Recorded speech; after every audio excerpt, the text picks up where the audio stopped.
adelante con su panel ahí a romperla. Bueno, muchas gracias, Cristo. Primero de todo, pues un placer para mí estar en este panel con Pierre, con Mónica, con Indira. Es un gusto y especialmente hablar de blockchain con impacto social, que es de lo que vamos a hablar ahora. Entonces, bueno, primero de todo voy a hacer una pequeña presentación. Indira, senadora de Nuevo León, en México, pro Bitcoin, y bueno, ella puede contar más ahora. Mónica, vicepresidenta de Rocket Fuel y una de las personalidades de la adopción Bitcoin en El Salvador, y Pierre, de Blockchain for Good, uno de los miembros fundadores. Entonces, mejor que este panel para hablar de blockchain por impacto, creo que imposible.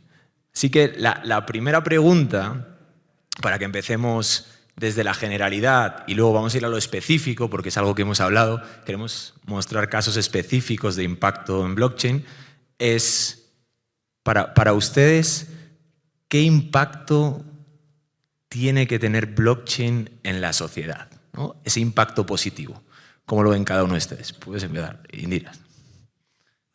Ya de cajón con el tema de la mesa, estamos asumiendo que América Latina tiene gobiernos corruptos y que ese es un cáncer y un gran problema. Y que no va a haber manera o poder humano en este momento que haga que esos gobiernos, que al final están nuestros representantes ahí, cambien, a menos que exista algo que evolucione la manera de actuar y de pensar. Entonces, como los largos plazos son muy largos, pienso que la tecnología y sobre todo blockchain lo que sí hace es a partir de resultados sobre la eficiencia, la transparencia y esa toma de decisiones que puede ser mucho más descentralizada de lo que ya es. Por eso, la gran aportación viene con la adaptación de estos gobiernos, pero también con la adopción. Va a ser complicado porque a los gobiernos corruptos les gusta controlar. Y les gusta la opacidad y les gusta que todo esté en un entramado de procesos, instituciones, leyes, en donde no se pueda, digamos, tener estos resultados. Pero conforme las innovaciones vayan presentándose y conforme una comunidad tecnológica como lo son ustedes esté empujando cada vez más esta toma de decisiones, yo estoy segura que este salto cuántico sí se va a dar porque no les va a quedar de otra. Ahorita sí es a su voluntad, es lo que, digamos, su ideología, su forma, es más, hasta de personalidad depende. Dependemos si amanecemos del buen o mal humor del gobernante en turno. Pero la tecnología lo va a hacer totalmente mucho más, pues con estos códigos, algoritmos, matemáticas puras, más objetivo respecto a los resultados que necesitamos. Y así, entonces, cambiar la forma de ver y entender la función pública y los recursos y las decisiones que se toman para la vida pública de nuestros países. Mónica. Concuerdo definitivamente con todo lo que ha dicho Indira y podemos hablar horas y horas acerca de los beneficios de la blockchain en general, ¿verdad? Para la sociedad. Podemos hablar de la tokenización, que es un pilar fuertísimo que que ya está acá y que se viene todavía más fuerte. Podemos hablar de la inclusión financiera que nos va a proporcionar la blockchain y dentro de eso de pagos, etcétera. Pero en realidad el tema que a mí me interesa discutir, porque es el que llevo acá, es exactamente el mismo que Indira ha tocado, que es qué podemos hacer para que nuestros gobiernos adopten la blockchain para incrementar la transparencia y la rendición de cuentas. ¿Cómo podemos utilizarla, en este caso, para empujar, o mejor dicho, para minimizar la corrupción? Que, por cierto, no es solamente en Latinoamérica, como sabemos. No hay ningún país en este mundo exento de corrupción. Total. Buenísimo. Ese es uno de los temas que vamos a hablar ahora en casos específicos, ¿no? Cómo blockchain puede solucionar la corrupción. Desde el lado de Pierre, de Blockchain for Good, está más centrado en el impacto con todos los objetivos de sostenibilidad que tenemos, cómo esos objetivos, o cómo nos podemos acercar a esos objetivos desde la tecnología. Entonces, Pierre, en inglés, en español, as you prefer. Thank you everyone. I'm very happy, I'm very honored to be there with you ladies. It's a great pleasure. And thank you for being there as well. It's been a long day, a long week, so I appreciate. From what we've seen at Blockchain for Good, we are an NGO studying and researching blockchain use case, concrete use case of blockchain technology and public blockchain technology in the goal of sustainable development. What we observe is that these decentralized technologies, whatever the protocol is chosen, can contribute and could actually be the collective and the common framework, structural framework, infrastructure that could allow the steering, the global steering of SDGs, of Sustainable Development Goals. Why I say that? Because more or less all the challenge we have to move, to pivot our society, to move from where we talked about personal behavior, like greedy behaviors, but there is also more basic stuff like how many of you took a plane to come here, who will take his big SUV to go back home when we have plenty of collective transport here in Bogota and we actually live 10 minutes walking. So it's this kind of change in behavior. We need to be able to change, we need to measure it, and to be able to measure it, we need to have transparency and trust in what we in what we see. You will not change your behavior if you don't believe in that you need to do it to do so. And what we've seen in all the projects that are emerging, and it's what we said before, it's quite a young technology. We're talking about something that is not even 20 years old, so it's very, very, very young. And what we would see is that it has the potential to basically be the collective dashboard and be the infrastructure behind a collective dashboard for everyone, for the people to follow indicators, key indicators on the management of the commons. And there we once again we go on back on accountability. Accountability for politicians, for public policies, but also accountability for every one of us. So this is what, in the globally, this is what we came out of this, of our a little bit more now, 5 years of research on the topic. It's that it has the potential of being the core framework of SDG steering worldwide.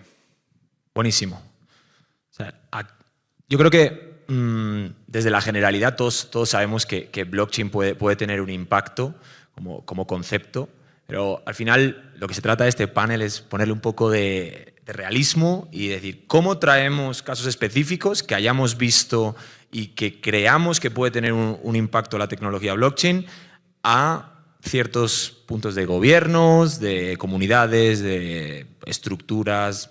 Entonces, ¿empezamos con lo específico? Indira, ¿te animas?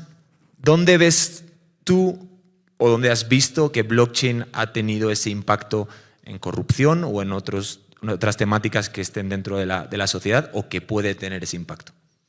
Bueno, si vamos a desnudar la realidad, México va muy atrasado en tener casos específicos, pero sí en muchas intenciones de proyectos que están enfocados sobre todo en los recursos públicos, en las tesorerías, en la parte administrativa para eficientizar procesos.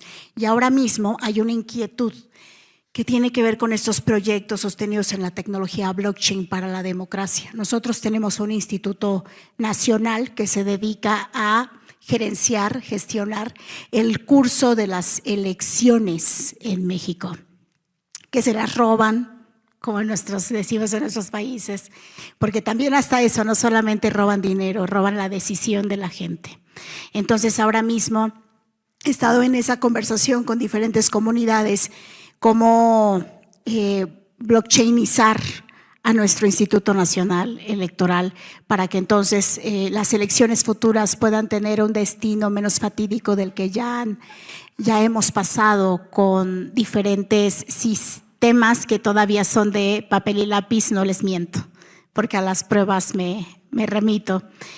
Entonces, prácticamente estas son, digamos, algunos de los proyectos, pero todavía precisamente tenemos que atravesar en esta dificultad de no solamente tenerlos y ser consistente en lo que se quiere lograr, sino que algunos de estos lamentablemente se han caído porque al final, y lo pongo así también a su retroalimentación y debate, los políticos sí le tienen miedo a la transparencia, sí le tienen miedo a que sepamos el origen y destino de los datos, sí le tienen miedo a que la gente se involucre y pueda conocer siquiera las decisiones.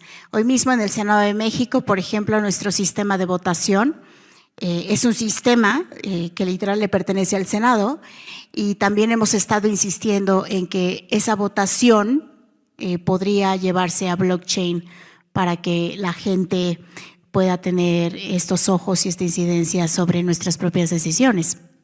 Pero imagínense, algo tan relativamente pequeño nos cuesta una proeza y muchas conversaciones y muchos encuentros y desencuentros. Entonces, transitar hacia allá es complicado, pero tampoco lo pienso imposible, y quizá en la siguiente pregunta respondamos algunos de esos retos y desafíos. Luego vamos a hablar de eso, de cómo lo vemos para implementarlo lo mejor posible. Mónica, ¿cómo lo ves tú? Voy a dividir mi respuesta en 4 partes. Número 1, yo he sido testigo de ciertos casos de corrupción. Obviamente he venido siguiendo la política, sobre todo en Latinoamérica, que es donde está mi corazón, pero también a nivel mundial. Pero he visto casos muy cercanos donde, por ejemplo, una persona, una empleada de una entidad de gobierno, aplica a un concurso para emprendedoras en otra entidad del mismo gobierno y gana ese concurso, gana un premio monetario, cuando hubiese sido un conflicto de interés, simple y sencillamente porque esa persona es parte del mismo gobierno, no puede aplicar y le quita en este caso el espacio a otras mujeres, a otras emprendedoras a que hayan ganado o tenido acceso a ese premio. Hay otro caso que yo vi también en el cual una funcionaria de gobierno le adjudicó una beca para estudiar una maestría a su nuera. Por favor, o sea, vemos estos casos todos los días en Latinoamérica. Vemos sobornos, que es la razón número 1 de corrupción en Latinoamérica. Los sobornos, los pagos bajo la mesa, las licitaciones que se dan a dedo y tantas otras cosas, ¿verdad? Fraudes, tantas otras cosas. El punto número 2.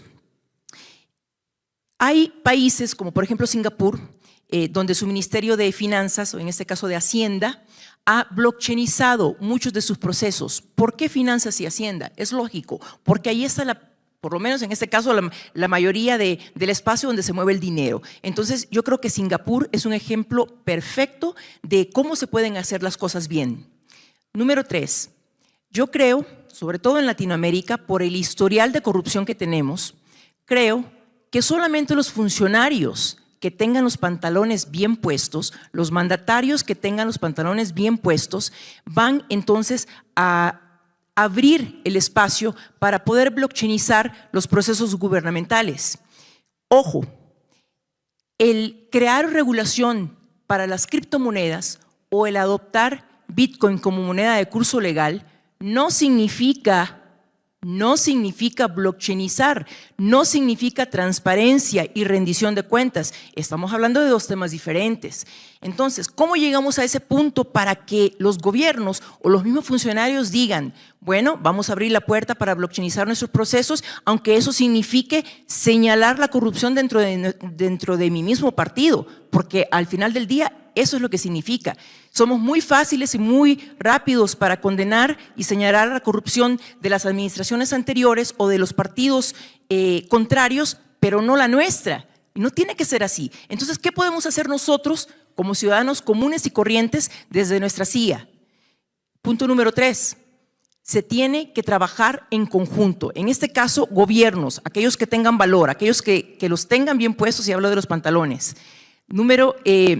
El otro sector es el sector privado y la academia. se tiene que hacer en conjunto, se tiene que haber educación, tenemos que tener más de estos foros y hablar en voz alta para educar a la población, es decir, en este caso la sociedad civil, que somos nosotros.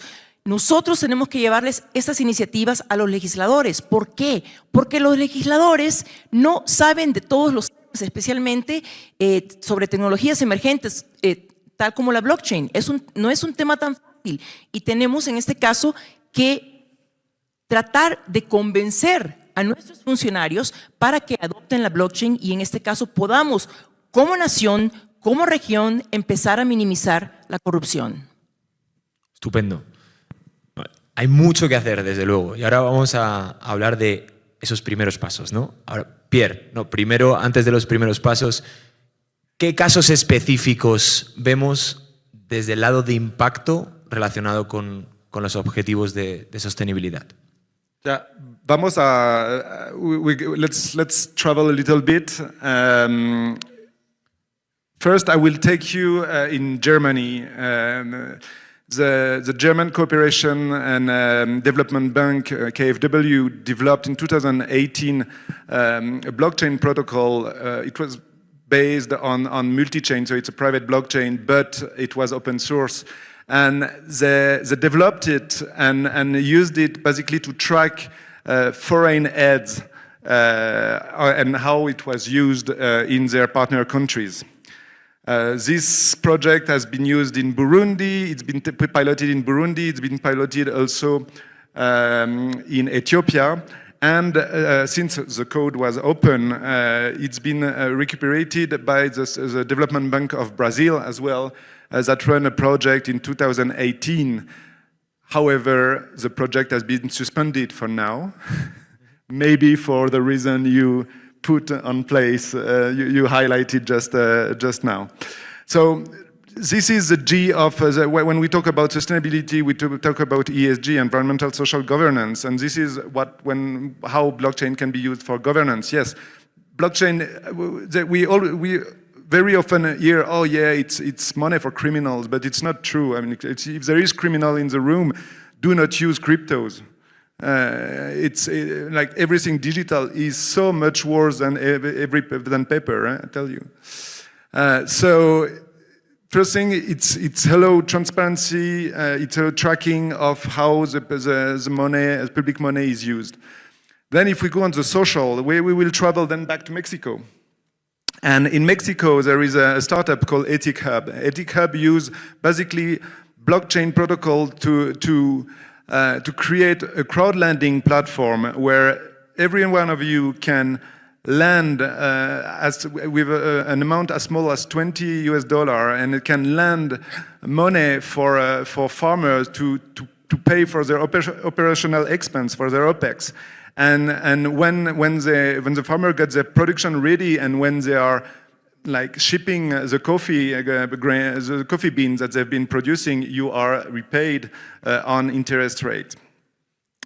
So Ethic Hub allows to share the profit between the seller and the producer 50-50. I mean, if some of you know how much is reparted, is dispatched the profit on when you buy coffee, the farmer doesn't get 50%, trust me. So this is the social part. It can allow to manage and distribute value on complex value chain and distribute benefits on complex value chain, and this is something super efficient. Like the rule of distribution are coded in the token. It's not like today it's 20, tomorrow it's 50. No, it's 50, it's in the code. And maybe we can put governance mechanism to adjust it, but then once again, it's in the code. And the last one will be on the environmental side, and then we will fly back to maybe South Africa. If I take this example, South Africa, there is this project which is called Sun Exchange. I see there is UEnergy here, and they've got quite of the same system, same thing. It's crowdfunding investment for a transition to sustainable energy. what happened, schools, hospitals in Africa, they cannot pay the transition to move to sustainable energy, but moving to sustainable energy allows them to lower their cost and lower their operational outcomes.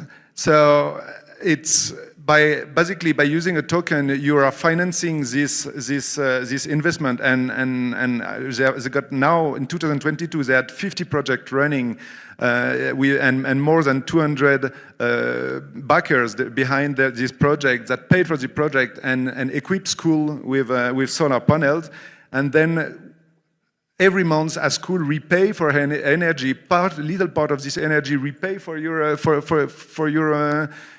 lending, and this is transparency, on-chain, automatic, very efficient. Estupendo. ¿Estamos despiertos todavía? ¿Sí? ¿Sí? Que no se duerma nadie, ¿eh? Estamos aquí todavía. Vale, estupendo. No, lo que iba a decir, y aquí dejo mi apunte, me pongo el sombrero de no moderador, sino de speaker, y creo que lo que se acaba de decir de la tecnología blockchain, pues ya sabemos los beneficios, no vamos a entrar otra vez, la transparencia. Hay algo que nosotros hemos aprendido en el camino también con pilotos que hicimos aquí en Colombia, con la Procuraduría General de la Nación, en temas de compras públicas, en producción pública, y es que blockchain tiene unas características, pero hay que combinarlo con otras tecnologías. O sea, y es importantísimo. Entonces, hay otras tecnologías como IoT o como reconocimiento facial que añaden a la transparencia de blockchain, por ejemplo, el que tengas tu identidad para no hacer ciertos casos de uso. Porque si tú registras cualquier cosa de, pongamos, el gobierno, un registro de tierras, por decir algo, y eso queda registrado como que Diego es el propietario y realmente no es el propietario, tenemos que añadir una tecnología complementaria para que tenga el incentivo correcto de hacer la acción correcta. Entonces, no es blockchain per se, sino es el ecosistema y las capas que podemos construir encima de blockchain para que el servicio tenga sentido y aporte el impacto positivo. Ahí dejo mi apunte y ahora volvemos y es hablamos de casos específicos, ¿no? Y pensamos sobre todo en cada uno de los países que vemos. Hemos visto, o hay una crítica a blockchain que es muy difícil pasar de un piloto inicial. Bueno, primero es difícil lanzar un piloto porque hay que convencer a mucha gente. Luego es difícil de pasar a un piloto a escala. Entonces, me gustaría saber sus opiniones en sus países, con su experiencia de, primero, ¿cómo lanzo un piloto? ¿A quién tengo que convencer? ¿Cómo lo hago para que todo el mundo que quiera lanzarlo pueda tener su experiencia? Y segundo, el paso hacia a la escala en un gobierno, con lo difícil que es, ¿qué opinan? ¿Qué tips? ¿Qué compartimos? A mí me toca hacer política y me toca hacer leyes. Entonces es un poco menos complicado y al mismo tiempo más complejo, porque las decisiones en los gobiernos pareciera que son unilaterales en nuestros países, pero en realidad no lo son, pasan por un entramado de una serie de personas a las que prácticamente, efectivamente hay que convencer. Uno, yo sí he atravesado por una visión integral, que lo conecto con lo que acabas de decir. Es decir, darle un justo lugar a cada tecnología según sus ventajas y desventajas y hacer un complemento para que cuando salgan las iniciativas permitan esto de, bueno, pero aquí hay una ausencia, entonces la otra tecnología rescata para colocar su aportación.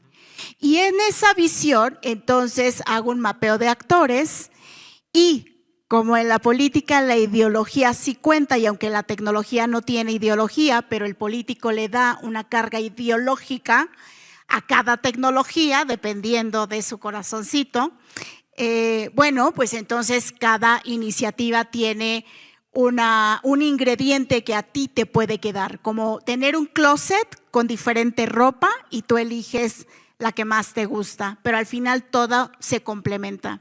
Lo segundo es la colectividad, una mirada y una visión colectiva que permita que las comunidades que son afectadas o impactadas, tanto negativa como positivamente, estén en la conversación.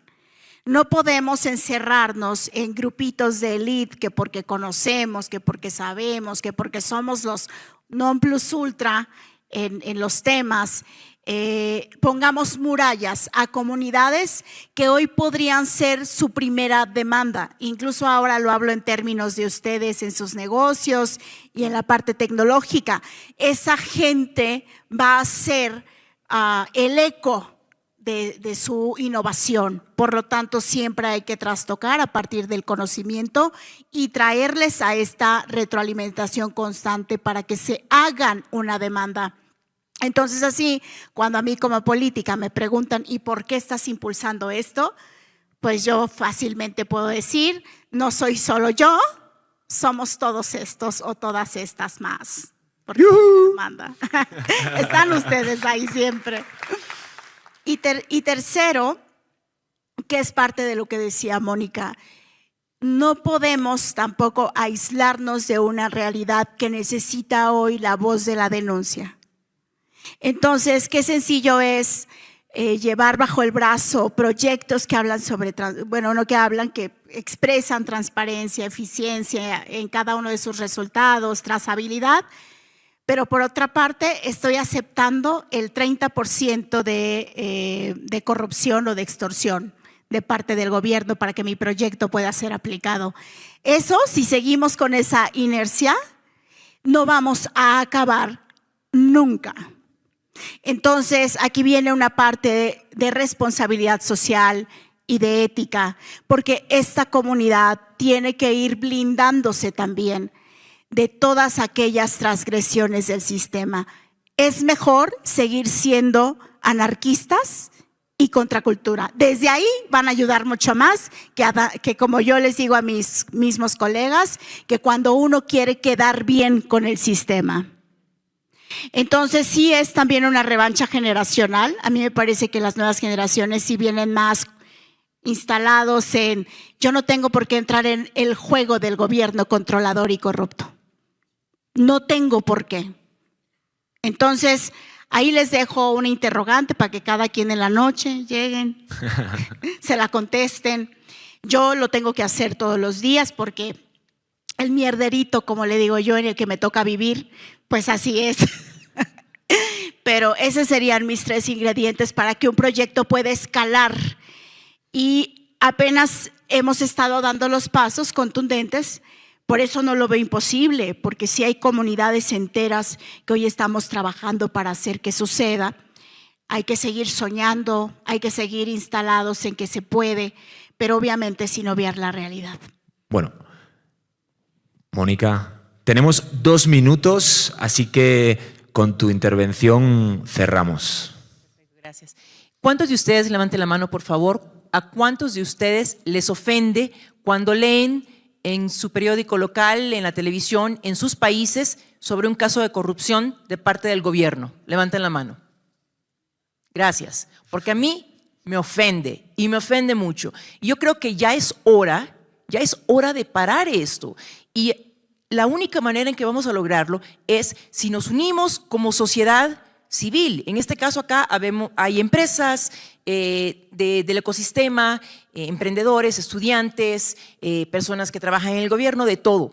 Tenemos que activar la triple hélice. Gobierno, aquellos funcionarios que en realidad quieran crear este cambio, personas como Indira, que está adentro del sistema, porque sabemos que hay muchos políticos, muchísimos, que están en contra y van a seguir estando en contra de la blockchain porque no les conviene tener transparencia y rendición de cuentas. Tenemos que activar la academia y el sector privado para que podamos seguir educando a las masas, y nosotros que sí estamos dentro del ecosistema, tenemos que empujar y hablar más alto. Ahora, es muy fácil decir, vamos a hacer un piloto, pero como tú bien decías, ¿cómo lo llevamos a escala?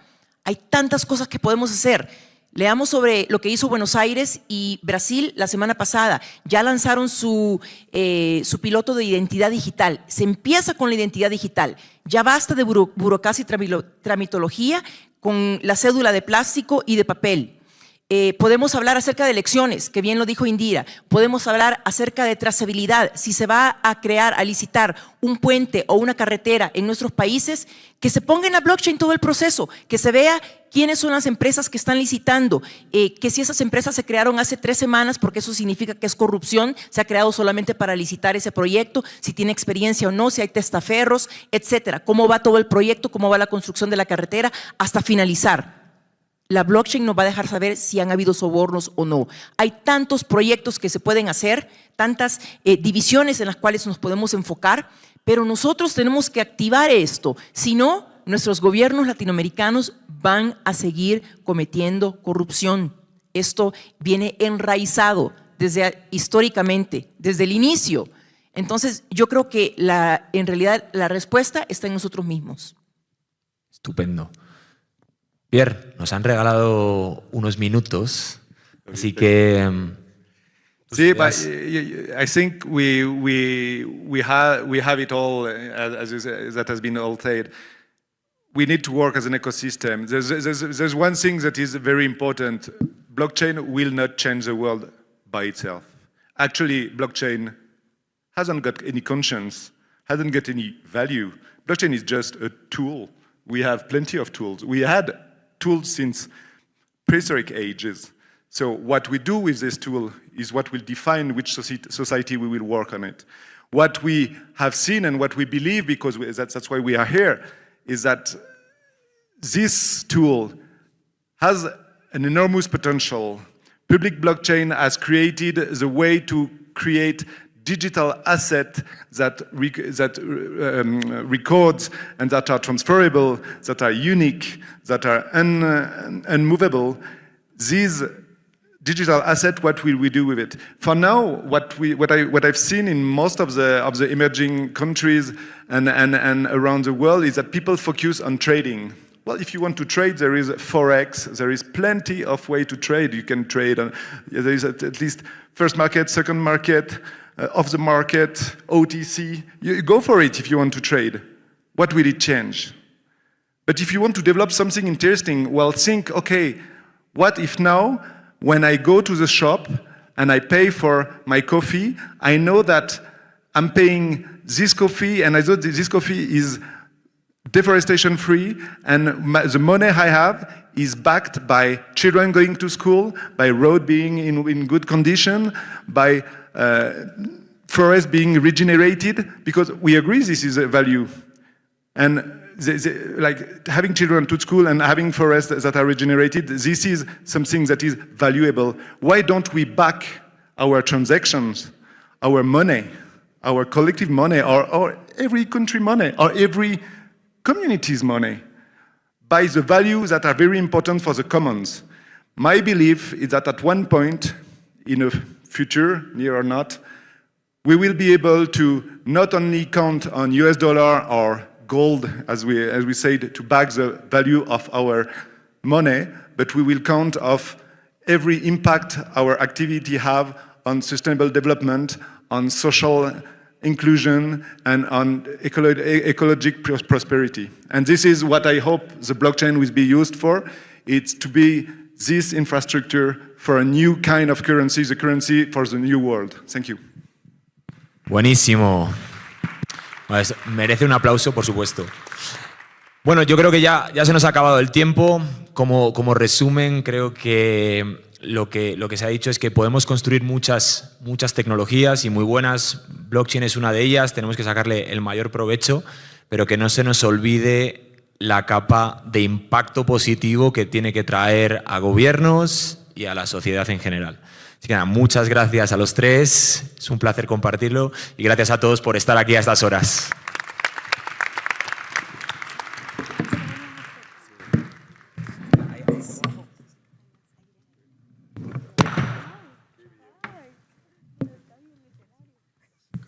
Bueno, foto ahí para foto final.